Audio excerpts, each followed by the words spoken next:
This is KCTV English News. I'm Hyung Shim. There are mixed assessments of the ongoing local tourism development projects and investment promotion zones in Jeju Island. The province analyzed the performance of 60 tourism development projects and investment promotion zones in Jeju and found the amount of input from local companies increased by 470 billion won from last year to 2.5 trillion won as of this June. However, investments dropped by 130 billion won than last year, and there were 4,800 fewer job openings.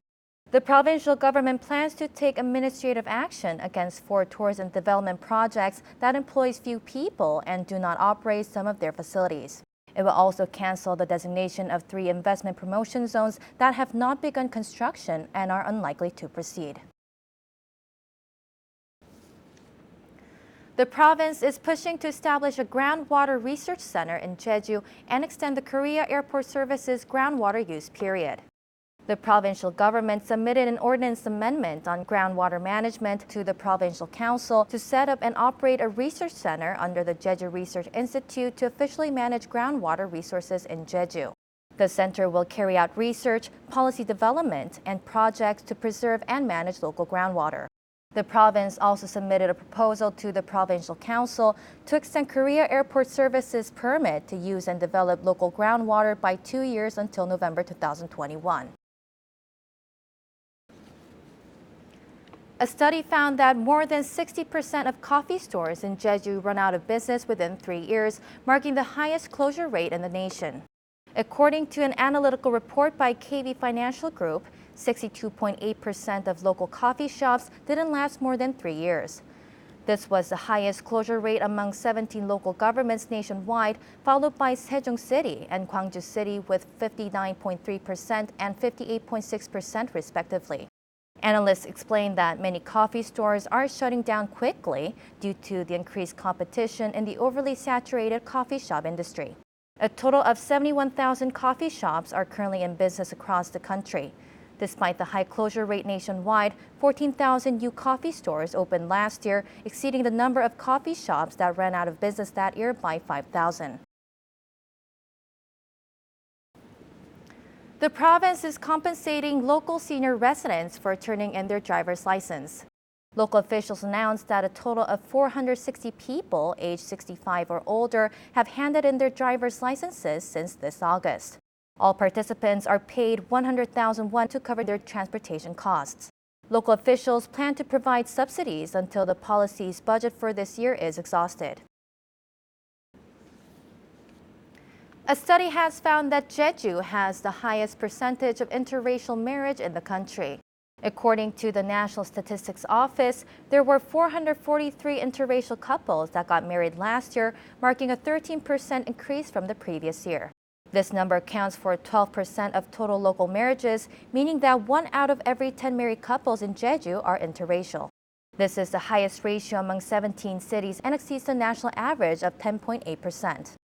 On the other hand, the number of divorced interracial couples in Jeju marked the steepest incline at 18.1% to 189 cases last year compared to the previous year.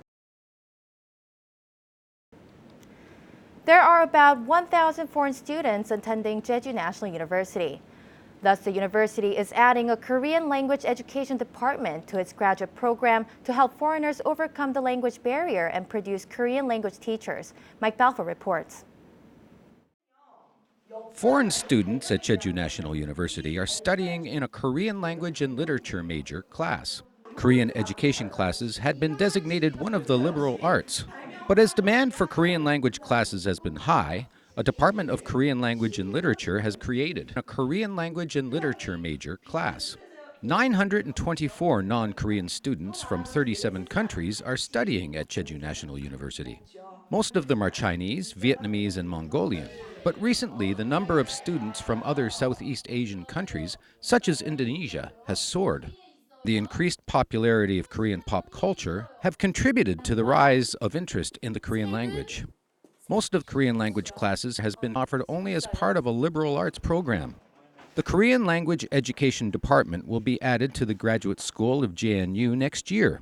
The department will offer Korean language learning and Korean teaching method. Students who finish the graduate courses will be able to obtain a master's degree and a Korean language teaching certificate.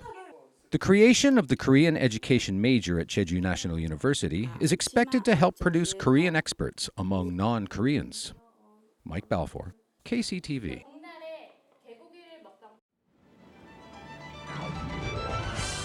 Fruit lovers won't want to miss the Jeju Citrus Expo in Seogwipo City.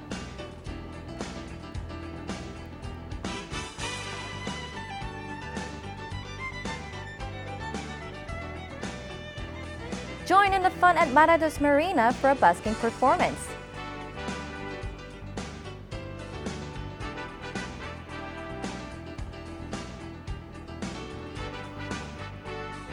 Please come and appreciate colorful scenes of Jeju painted with light at Shinsan Park.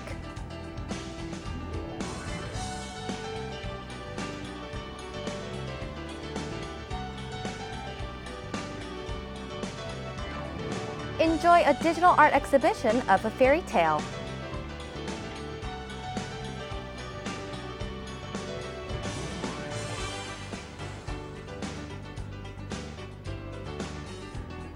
Korean and international movies are being screened for free at 3 p.m. Tuesday through Saturday at the Jeju Movie Culture and Arts Center in Tapdong.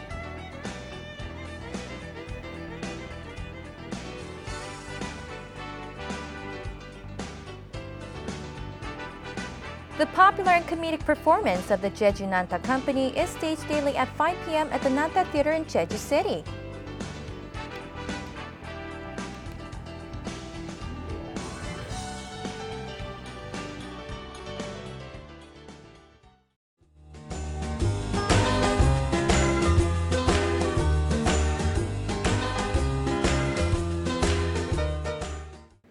Taking a look at our weather, skies will be clear throughout Friday. For more details, here's your forecast.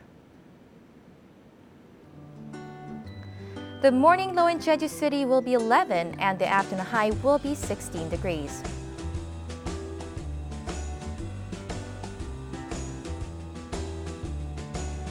Down south in Seogwipo, we expect a low at 11 in the morning and a high at 19 in the afternoon.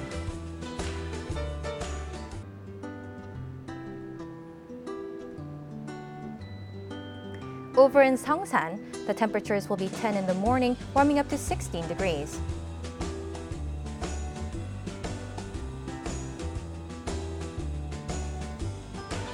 Across the island in Gosan, we expect a low of 12 and a high of 15 degrees.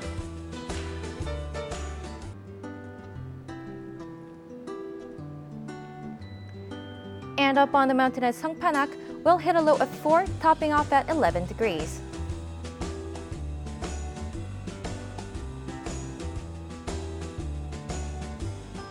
Out on the water, winds will be out of the northwest and north at a speed of 8 to 13 meters per second, with seas between 1 and 2.5 meters.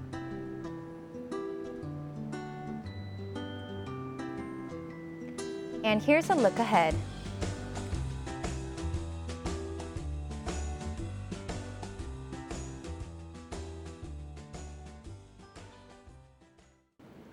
Thank you for joining us today at KCTV English News. Please follow us on YouTube at KCTV E-News Jeju and on KCTV's VOD service. Please take care.